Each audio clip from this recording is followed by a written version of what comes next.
petunjuk. Dalam persidangan yang Dalam mulia. persidangan. Ya. Berarti kesimpulannya penyidik boleh tidak?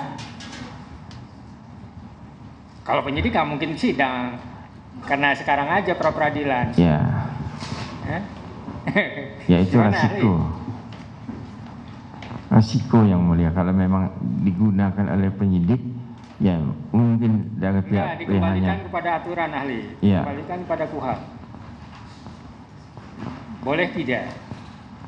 Ini pertanyaan dari Kalau aturan dalam KUHP tuh 184 tetap sah, itu ada petunjuk tuh. ada sah. Iya. Ya, itu pendapat ahli yang saudara ajukan ya. Ini pendapat ahli. Silakan. Artinya walaupun kami yang mengajukan ahli tersebut, kami tetap berharap bahwa Iya. Ya, ini justru menunjukkan objektif. Berarti tidak ada briefing dari awal ya. Oke. Tidak ada konflik Lanjut, interest saya, Ya, nggak ada. Lanjut. kalau itu bisa digunakan oleh sebagai petunjuk, kita merujuk pada pasal 28 ayat 2. Petunjuk itu sumbernya melalui kegiatan Iya. adalah saksi, Betul. kemudian surat dan kita mendapat Iya. tidak masuk dong ini keterangan tidak masuk. Ya, jadi kalau misalnya itu keterangan terdakwa, itu belum ada terdakwanya pada waktu itu masih tersangka. Saya katakan, pertanyaan saya, apakah polisi atau penyidik boleh menggunakan petunjuk itu atau tidak boleh, atau petunjuk itu hanya boleh digunakan oleh yang mulia? Iya, sebetulnya kalau kita lihat masalah pasal 188 ayat 2 KUHP, itu kalau misalnya disebutkan terdakwa, pada waktu itu terdakwa belum jadi terdakwa, dia masih jadi tersangka. Nah, untuk yang melarang itu kan belum ada PP atau belum ada SEMA Mahkamah Agung atau belum ada permanya.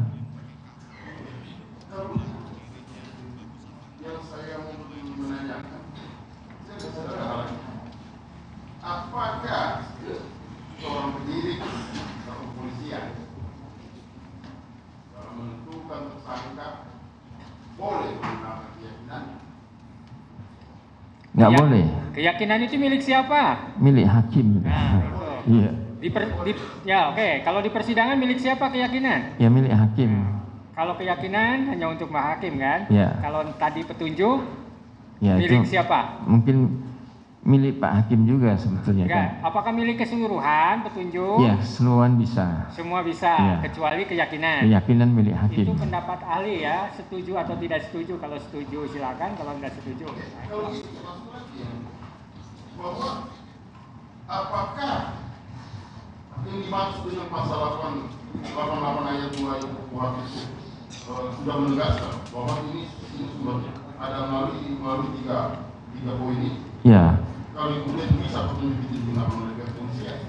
ya sepanjang semestinya yang namanya terdakwa itu mesti ada sidang baru bisa ada terdakwa, mesti ada sidang. Karena ada kriteria bahwa di situ keterangan terdakwa Iya, dan terdakwa itu berada di persidangan, ya kan? iya, Maka seharusnya bisa menggunakan petunjuk itu adalah only pengadilan, ya hakim. ya, kira-kira seperti itu. Betul, tapi di dalam KUHP tuh sudah dijelaskan, cuman interpretasinya tergantung pada judge made law lah, tergantung pada hakim itu sebetulnya. Kalau Jadi, di common law. Kesimpulannya apa nih? Biar dicatat oleh Bapak. Kalau kesimpulannya saya bilang itu tergantung pada judge made law, tergantung pada pengadilan hakimnya yang menilai itu nanti, karena Ya. itu sudah disebutkan terdakwa. Di dalam kepolisian belum ada terdakwa, yang ada tersangka. Oke, petunjuk itu kesimpulannya hanya oleh hakim aja atau di luar hakim juga boleh? Hakim saja di dalam Hakim pengadilan. aja. Ya. Oke, nggak masalah. Petunjuk dan keyakinan hanya milik hakim. Ya. Penasehat hukum dan penuntut umum misalnya bisa? Untuk Bisa petunjuk? cuman mohon aja yang mulia. Hah? Bisa cuman mohon aja. Mohon? Ya, ajukan permohonan. Kalau yang menentukan itu kan hakim semuanya. Enggak. Karena sudah disebutkan sebagai terdakwa, itu masuk dalam ruang lingkup hakim Ya. atau pengadilan. Petunjuk itu kan lahir dari kesimpulan. Ya, betul. Keterangan si A, keterangan B, bersesuaian. Akhirnya Ya. disimpulkan, oh jadi petunjuk nih, gitu kan? Ya. Emang nggak boleh orang berkesimpulan menarik dari keterangan, dari bukti-bukti, nggak boleh nggak? Misalnya dalam pledoinya dituangkan, berdasarkan ini lahirlah petunjuk seperti ini. Ada nggak boleh nggak penasihat hukum? Ya. Boleh nggak penasihat hukum seperti itu berkesimpulan menarik petunjuk dari keterangan saksi ke saksi? Iya, saksi. kalau PH mau ngomongkan begitu boleh-boleh aja, tapi finalnya kan di tangan hakim tetap yang mulia. Ya. Lanjut silakan. Saudara ahli, kemudian yang saya ingin penegasan dari saudara ahli bahwa saya masuk kepada Ya.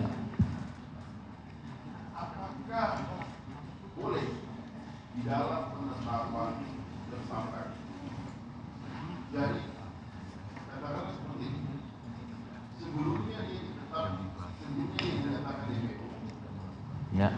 Sebelumnya dia dinyatakan DPO, tapi yang saya katakan tidak diberikan surat apapun. Kemudian 5 tahun kemudian, atau 4 tahun kemudian, dia baru ditetapkan sebagai tersangka. Apakah itu boleh?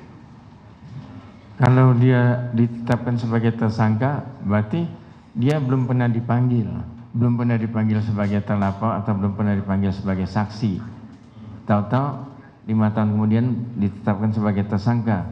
Belum ada pemeriksaan yang lain, belum ada gelar. Iya, itu kan salah. Ya, berdasarkan Perkap Kapolri nomor 16 tahun 2019.